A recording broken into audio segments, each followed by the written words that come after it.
और इसका कारण मोदी जी के नेतृत्व में एक तीसरी बार फिर से सरकार बन जाए, इसका निश्चय मैं समझता हूं कि अन्य प्रदेशों की तरह महाराष्ट्र में भी चुनाव यहां की जनता ने अपने हाथ में ले लिया है। पॉलिटिकल पार्टी चुनाव नहीं लड़ रही हैं, यहां पर जो चुनाव है वो जनता लड़ रही है। और मैं समझता हूं कि जितनी सीटें हैं उन सीटों पर जो 43 सीटें हैं, अगर हमारे किसी कार्यकर्ता से आप पूछेंगे कि हमारा प्रत्याशी कौन, तो एक ही जवाब मिलेगा कि हमारा प्रत्याशी नरेंद्र मोदी। इस सीट पर, उत्तर मुंबई की सीट पर, मैं समझता हूं कि हमारे देश के सर्वोच्च संस्था राज्यसभा में हमारे पार्टी के नेता और अपने सरल स्वभाव के कारण जिनकी लोकप्रियता पूरे देश में है, आदरणीय पीयूष गोयल जी यहां पर लड़ रहे हैं। कार्यकर्ताओं में लोकप्रियता और जनता में विश्वसनीयता, ये उनका एक गुण है। और मैं समझता हूं इस लोकसभा में भी एक पक्षी चुनाव यहां पर दिख रहा है। जहां सीटें नहीं घोषित हैं, जल्दी से जल्दी हमारा जो तृतीय चरण के शुरुआत में ही वो सीटें की घोषणा हो जाएगी। कल देवेंद्र फडणवीस जी एक विधिवत एक समारोह में, कार्यकर्ताओं के समागम में चुनाव अभियान का और अधिक सुचारू रूप से चले इसका आगाज करने वाले हैं। हर कार्यकर्ता बीजेपी का अपने आप को नरेंद्र मोदी जी समझकर चुनाव कर रहा है और बीजेपी 48 सीटों पर चुनाव लड़ रही है।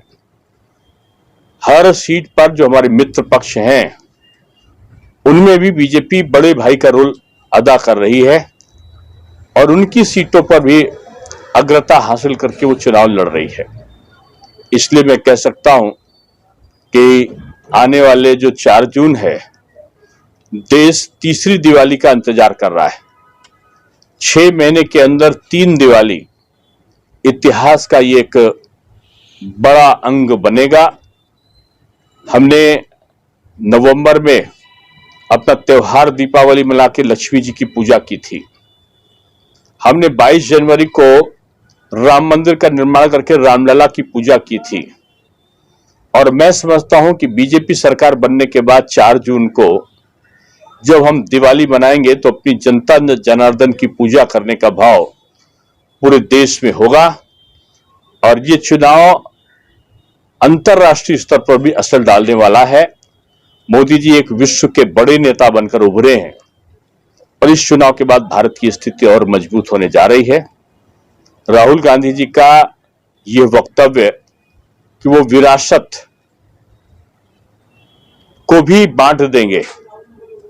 मनमोहन जी कहते थे कि पहला अधिकार अल्पसंख्यक का, और राहुल जी कह रहे हैं कि जो बचत करके रखा है उसकी हम स्क्रीनिंग कराएंगे। और उनके सलाहकार सैम पित्रोदा ये कहते हैं कि अमेरिकन सिस्टम लागू हो, और अमेरिकन सिस्टम ये है कि पिता की भी अगर संपत्ति आपको मिली है तो उसका 55% सरकार ले लेगी और 45% उनको मिलेगा। राहुल जी कहते हैं जो सरकार लेगी वो अल्पसंख्यक में बांट देगी। 4% का कर्नाटक में रिजर्वेशन देकर उन्होंने बाबा साहब भीमराव अंबेडकर के संविधान का बदलने का काम किया है। 4% के बाद वो पूरे देश में अल्पसंख्यक को अगर वो आरक्षण देते हैं तो बाबा साहब भीमराव अंबेडकर की इस इच्छा कि संविधान में केवल जाति आरक्षण होगा, संप्रदाय के आधार पर आरक्षण नहीं होगा, उसका अपमान होगा। ये कांग्रेस के लोग संविधान बदलना चाहते हैं। बाबा साहब भीमराव अंबेडकर की सदिच्छा के बाद भी ये एससी और ओबीसी के, आदिवासी के आरक्षण को काटकर अल्पसंख्यक को देना चाहते हैं। इस समाज में विग्रह पैदा करना चाहते हैं। प्रधानमंत्री मोदी जी जो गरीब है उसको संप्रदाय या जात के आधार पर नहीं, राशन सबको, टॉयलेट सबको, मकान सबको, सम्मान निधि सबको, सुरक्षा कवच सबको, यानी सबका साथ सबका विकास सबके लिए प्रयास पर काम कर रहे हैं। और राहुल जी बांटो छांटो डांटो और राज करो का सपना देख रहे हैं। तो मैं समझता हूं ये चुनाव राष्ट्रवाद और परिवारवाद के में हो रहा है।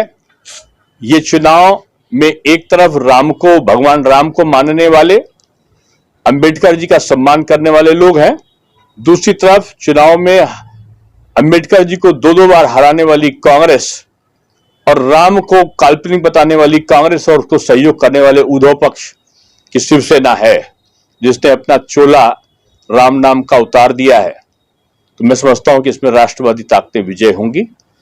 यही सब करने के लिए मैं अभी तक जो पूरा महाराष्ट्र है, लगभग मैं उसमें 27-28 सीटों पर लोकसभा पर मेरा जाना हुआ है और मैं कह सकता हूं कि महाराष्ट्र इस बार मोदी तूफान या मोदी मैजिक से आच्छादित है।